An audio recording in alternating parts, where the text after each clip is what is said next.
जय श्री महाकाल दोस्तों, स्वागत है आपका 4 जनवरी 2026 5 मिनट टॉप 10 करंट अफेयर्स में। तो दोस्तों, आज की क्लास का हर एक प्रश्न आने वाली एग्जाम के लिए महत्वपूर्ण होने वाला है। तो चलिए दोस्तों, बिना टाइम वेस्ट करे क्लास को शुरू करते हैं। पहला क्वेश्चन आपकी निगाहों के सामने। 2026 में 52वें जी शिखर सम्मेलन का आयोजन कहाँ होगा? तो दोस्तों, 52वें जी शिखर सम्मेलन का आयोजन, पहले तो स्टार लगाओ क्वेश्चन आईएमपी आपका। अब बताइए इसका आयोजन कहाँ पर? फ्रांस में इसका आयोजन होगा। और इसके बारे में अगर बात करें तो 1975 में दोस्तों पहले G6 की स्थापना हुई थी। और उसके बाद अगर बात करते हैं 1976 में, जब आपकी इसमें कनाडा ऐड हो गया था, कनाडा इसमें ऐड हो गया था, तो ये G7 कहलाने लगा था। ठीक है, तो ये भी चीज आप नोट कर लेना। और इसी के साथ दोस्तों G7 कंट्री, हम मेंबर कंट्री भी एक बार रिवाइज कर लेते हैं। आपने कभी पढ़ी होगी पहले, जैसे कि GF ज्यूस इसकी ट्रिक है। ठीक है, तो G से हमारा जर्मनी हो गया, F से फ्रांस हो गया, J से जापान हो गया, U से यूएसए हो गया, I से इटली हो गया, C से कनाडा हो गया, U से यूनाइटेड किंगडम हो गया। ठीक है, तो खैर आपको ध्यान रखना है, आईएमपी बनेगा आपके लिए। नेक्स्ट क्वेश्चन देखते हैं दोस्तों। भारतीय खाद्य निगम यानी FCI food corporation of India के अध्यक्ष और प्रबंध निदेशक के रूप में किसे नियुक्त किया गया, यानी चेयरमैन और मैनेजिंग डायरेक्टर कौन बने हैं? तो दोस्तों, रविंद्र कुमार अग्रवाल इसके चेयरमैन और मैनेजिंग डायरेक्टर बने हैं। क्वेश्चन आईएमपी बनेगा आपके लिए, नोट करना है आपको। अगर अब बात करते हैं एफसीआई के बारे में, तो दोस्तों 1964 में एफसीआई एक्ट आया था, फूड कॉर्पोरेशन का एक्ट आया था। और 1965 में ये फूड कॉर्पोरेशन की स्थापना हुई थी। ठीक है, तो ये आपको नोट करना है। और इसका हेडक्वार्टर मैं आपसे पूछूं कहां पर है, जो कि न्यू दिल्ली में इसका हेडक्वार्टर है, जो कि आपके लिए आईएमपी बनता है। ठीक है, नेक्स्ट क्वेश्चन देखते हैं दोस्तों। हाल ही में फ्लावर शो का 14वां संस्करण कहाँ आयोजित किया जाएगा? तो फ्लावर शो का 14वां संस्करण ये दोस्तों अहमदाबाद में इसका आयोजन होगा। और अगर इसके साथ में अगर बात करूं दोस्तों, इसकी थीम भी आप याद रख लो, जो कि आपके लिए आईएमपी बन सकती है। फ्लावर शो एग्जीबिशन की एक भारत एक गाथा इसकी थीम है। ठीक है, ये आपको नोट करना है, जो कि आपके लिए आईएमपी बन सकता है। ठीक है, नेक्स्ट क्वेश्चन देखते हैं दोस्तों। हाल ही में 8वां राज्य वेतन आयोग बनाने वाला भारत का पहला राज्य कौन बन गया है? ठीक है, तो 8वां राज्य वेतन बनाने वाला भारत का पहला राज्य ये दोस्तों असम बन चुका है। ठीक है, नोट करना है आपको, आईएमपी बन सकता है आपके लिए, है ना। 8वां राज्य वेतन का अगर बात करते दोस्तों, इसके चेयरमैन कौन है, ये भी कभी आपसे पूछ ले तो सुभाष दास इसके चेयरमैन है, ये भी आपके लिए आईएमपी बनेगा। ठीक है, और इसी के साथ दोस्तों 8th पे कमीशन के भी चेयरमैन ध्यान रख लीजिएगा, जो कि आपके जस्टिस राजना प्रकाश देसाई इसके चेयरमैन है। ठीक है, ये भी नोट करना है आपको। नेक्स्ट क्वेश्चन देखते हैं। भारतीय वायुसेना का उप प्रमुख किसे नियुक्त किया गया है, यानी इंडियन एयरफोर्स का वाइस चीफ किसे नियुक्त किया है? ये दोस्तों नागेश कपूर को किया है। ठीक है, नागेश कपूर को इंडियन एयरफोर्स का वाइस चीफ नियुक्त किया गया है, आपको ध्यान रखना है। इसी के साथ दोस्तों एस श्रीनिवास भी आपके लिए आईएमपी बनते हैं, इनको भी दोस्तों अभी अभी नियुक्ति की गई है।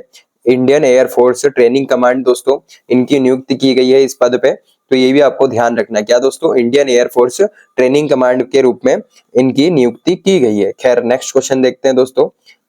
हाल ही में आए शीतकालीन तूफान एजरा, यानी एजरा किस महासागर में आया है? तो दोस्तों एजरा जो तूफान है, यानी स्टॉर्म कह सकते हैं, ये दोस्तों नॉर्थ अटलांटिक ओशन में आया। ठीक है, नॉर्थ अटलांटिक एशियन में ये इसका प्रभाव देखा गया है, तो ये आपको नोट करना है। और इसी के साथ दोस्तों साइक्लोन से रिलेटेड 2025 के करंट अफेयर से क्वेश्चन आपका आता है, तो इस लिस्ट जो मैंने दी है आपको, इससे बाहर नहीं आएगा, तो इसको एक बार आप रिवाइज कर लीजिएगा और नोट कर लीजिएगा। अभी तो खैर मैं आपको बता देता हूँ, साइक्लोन दितवा जो है वो इंडियन ओशन में आया था। साइक्लोन जो दाना है बे ऑफ बंगाल में आया था दोस्तों। साइक्लोन मोन्था हो गया बे ऑफ बंगाल का। साइक्लोन रेमल हो गया, जो कि बे ऑफ बंगाल में आया था। हरिकेन मेलिसा हो गया, जो कि कैरिबियन सी में आया था। हरिकेन इरिन हो गया, जो कि आपका अटलांटिक ओशन में आया था। और टाइफून पोडुल हो गया, जो कि साउथ चाइना सी से आया है, साउथ चाइना सी में आया है। और टाइफून कोम है, ठीक है, ये वेस्ट पैसिफिक ओशन में आया है। ठीक है, और साइक्लोन असना जो कि अरेबियन सी में है। ये सभी आपको नोट करना है, मोस्ट आईएमपी बनते हैं आपके 2025 के करंट अफेयर्स के लिए। ठीक है, नेक्स्ट क्वेश्चन देखते हैं। हाल ही में YZ-20 हाइपरसोनिक मिसाइल का सफल टेस्ट कहाँ किसने किया? ठीक है, तो ये इसमें वन लाइनर फॉर्मेट में याद रख लो, चाइना ने दोस्तों इसका सफल टेस्ट किया। ठीक है, खैर आपको ध्यान रखना है। और अगर इसी के साथ दोस्तों बात करते हैं इंडिया का हाइपरसोनिक मिसाइल, इसका नाम भी आप नोट करना, जो कि ध्वनि इसका नाम है, ठीक है। ये भी आपके लिए आईएमपी बन सकता है। अब नेक्स्ट क्वेश्चन पे बढ़ते हैं दोस्तों। हाल ही में कानूनी अधिकार पाने वाली दुनिया की पहली कीड़े की प्रजाति कौन सी है? अब दोस्तों क्वेश्चन ये आपका स्टार लगाओ, पहले तो ये क्वेश्चन आईएमपी बनता है।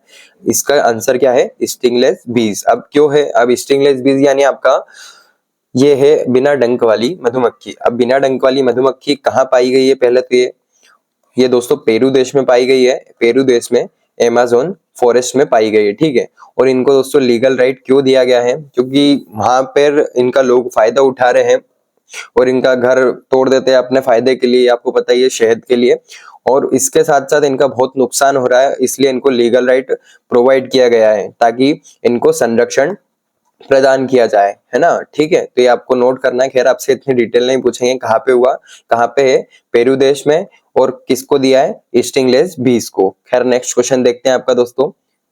हाल ही में पारंपरिक उत्साह जल्लीकट्टू कहाँ मनाया गया है? तो दोस्तों पारंपरिक उत्साह जल्लीकट्टू ये तमिलनाडु में मनाया गया है, ठीक है। आपको नोट करना है कहाँ पर? जल्लीकट्टू तमिलनाडु में। और तमिलनाडु से रिलेटेड जितने भी फेस्टिवल्स है आपके, वो भी एक बार निगाह डाल लीजिए, जो कि आपके लिए आईएमपी बनते हैं हर बार। जैसे कि चित्रार्थी फेस्टिवल हो गया, थाई पुसुम फेस्टिवल हो गया आपका, उगादी फेस्टिवल हो गया, थीमिटा फेस्टिवल हो गया आपका, और पुंथुडु फेस्टिवल हो गया। ये सभी आपको नोट करना है, जो कि आपके लिए तमिलनाडु से रिलेटेड फेस्टिवल आईएमपी बनते हैं, ठीक है। नेक्स्ट क्वेश्चन देखते हैं आपका। प्रधानमंत्री श्री नरेंद्र मोदी पवित्र पिपरवा अवशेषों की प्रदर्शनी का उद्घाटन कहाँ करेंगे? यानी दोस्तों इसका एग्जीबिशन कहाँ पर होगा?